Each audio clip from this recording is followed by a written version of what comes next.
But before that, I would like to just say personally, on my behalf, as Shrish Jain, that it's really wonderful to see so many of you here. Thank you so much for coming for this book release, and thanks so much to Professor Deepak Nair for releasing the book and the wonderful address that he prepared.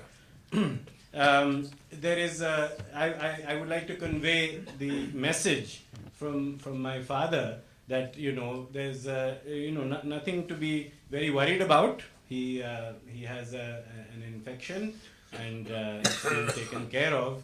But unfortunately, he couldn't be here today with you. He did try his best to recover, but the doctor advised him not to be here. So we have gone ahead in his absence. But hopefully sometime in the future, he may be able to sort of address you all with regard to this book.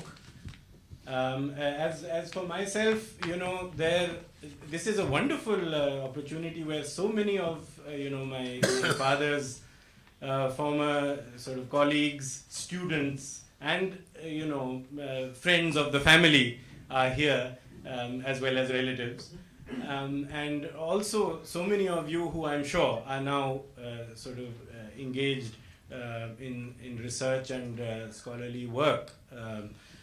In the fields which my father has, expertise in, and which culminated in this book.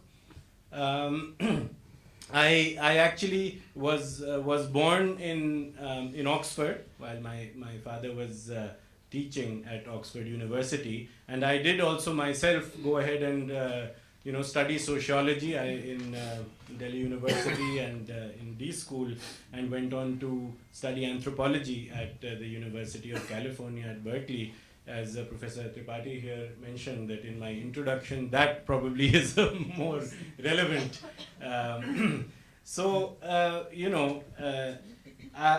What my father actually asked me to do today is to just read out a small passage of his, which is from the conclusion of the book, which kind of summarizes or puts in a crux some of the things and the relevance of this kind of study at this particular junction in time, where diaspora issues and diaspora studies are really gaining so much relevance, as Professor Nair pointed out in his address.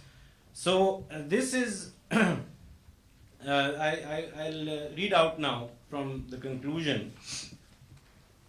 An anthropologist, like the present author, would squarely be on the side of those who uphold a thin version of scientific rationality and democracy rather than a thick one.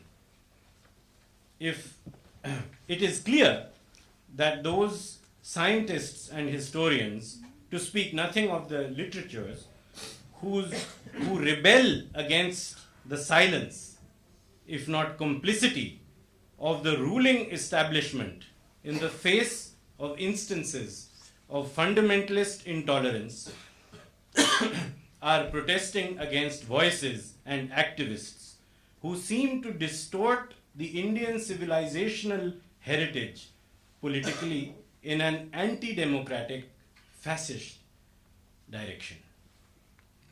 This allegation, no less, is denied by the latter, but unfortunately, no stout defense of their position that they are not acting in bad faith has been articulated thus far. Perhaps an honest effort to garner, preserve, and augment our pluralistic cultural heritage in sync with the changing times would provide an answer to this crisis. So, this he wanted me just to read this out to emphasize, and to contemporize the content of this book, and I'm sure more analytical discussions will follow in the panel discussion. So thank you very much again. Thank you to Routledge for publishing this volume, and thank you all for coming for this book release today. Good evening.